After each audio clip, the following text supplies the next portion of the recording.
Assalamualaikum warahmatullahi wabarakatuh. Perkenalkan, nama saya Warga Doli Caniago, G1D048038, Prodi Teknik Elektronik. Di sini saya akan menyelesaikan tugas dari ujian tengah semester UTS dari mata kuliah Instrumentasi Biomedis, yang mana saya akan menjelaskan mekanisme potensial aksi pada tubuh. Ya, potensial aksi sesungguhnya terjadi di seluruh membrana sel.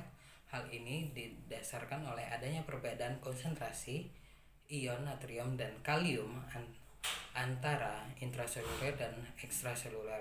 Perbedaan gradien konsentrasi ion tersebut dipertahankan oleh adanya suatu enzim pada membran sel yang dengan istilah lainnya disebut pompa NAK. Nah, jadi pompa NAK ini bekerja dengan cara mentransfer 3 ion natrium keluar sel serta 2 ion kalium ke dalam sel.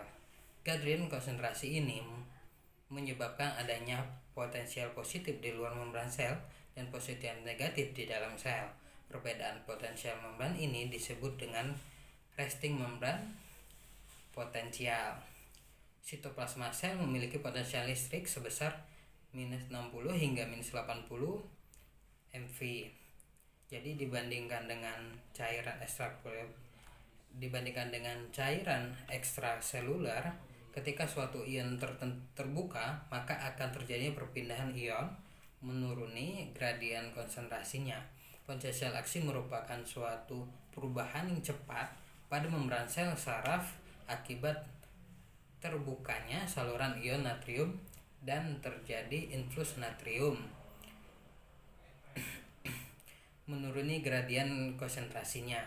Akibatnya meningkatnya jumlah natrium di dalam sel, sedangkan jumlah kalium tetap. Maka terjadi perubahan potensial listrik membran, di mana potensial listrik intraseluler menjadi lebih positif dibandingkan ekstraselulernya.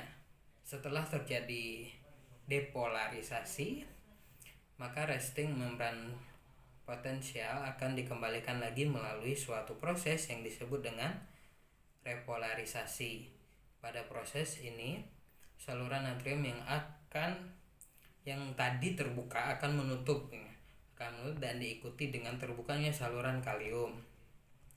Kalium akan berpindah keluar sel menuruni gradien konsentrasinya dan mengembalikan potensial membran dalam sel menjadi negatif.